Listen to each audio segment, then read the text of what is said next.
Nous sommes en ce jour à notre programme vidéo hebdomadaire d'évangélisation intitulé L'Évangile en 5 minutes. Notre texte du jour est tiré du livre de Galates en son chapitre 6, le verset 16 qui dit ceci. Ne vous y trompez pas, on ne se moque pas de Dieu. Ce qu'un homme aura sémé, il le moissonnera aussi. Ce passage biblique nous parle de la loi, de la sémence et de la moisson. Il s'agit du péché et de ses conséquences. Il s'agit des actes que nous posons sur la terre et les conséquences qui en découlent. Nous allons voir l'exemple d'un personnage biblique qui a posé des actes et les conséquences qui ont subi. Il s'agit du roi David. Le roi David, dans le livre de 2 Samuel, en son chapitre 11, la Bible dit qu'il a posé 2 actes. Et ces 2 actes ont eu des conséquences désastreuses. Le premier acte qu'il a posé, c'est que un jour, un soir, David était sur le toit de son palais en train de se balader et il a aperçu de loin une femme qui se baignait. La Bible déclare que cette femme était belle et il s'est renseigné et on lui a dit que c'est la femme d'un certain Uri, soldat dans l'armée d'Israël. Et David a fait venir la femme vers lui parce que ce soldat était au front, il était absent. Et il a déclaré que David a couché avec cette femme.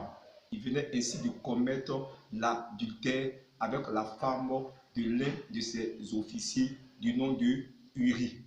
Deuxième acte que David a posé, après qu'il ait eu à commettre ce acte avec cette femme, quelque temps après, la femme vient lui dire qu'elle est enceinte. Et ayant pris peur, il va faire assassiner le mari de cette femme afin de pouvoir épouser cette dernière. Donc, il donne un ordre à ton chef d'état-major de faire assassiner ce soldat. Et lorsque le soldat a été assassiné, la Bible déclare que David a pris cette femme-là qui est devenue sa femme.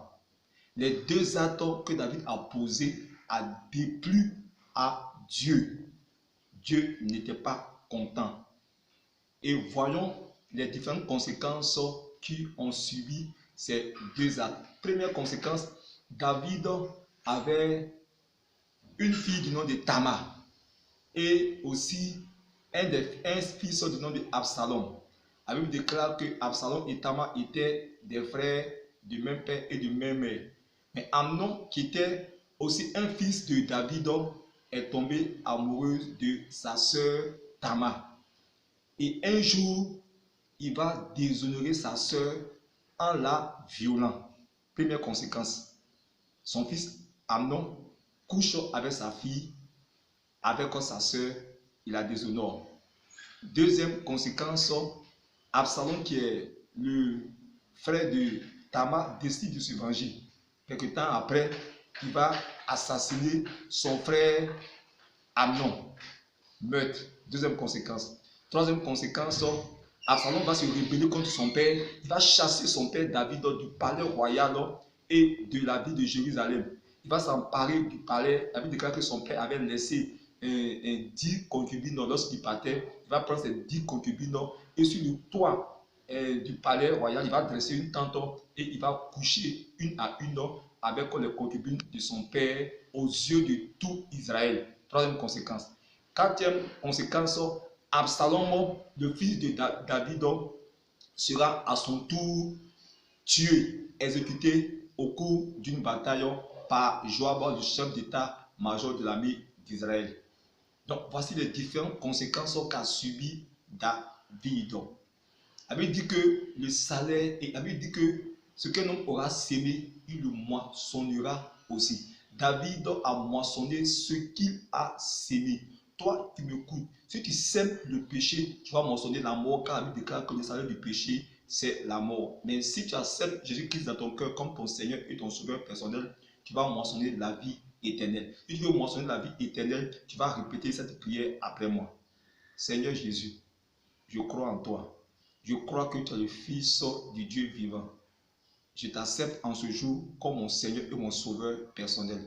Merci d'être mort pour le pardon des péchés et merci pour la vie éternelle que tu me donnes. Shalom à toi. Partage cette vidéo d'évangélisation. Que Dieu te bénisse. À très bientôt.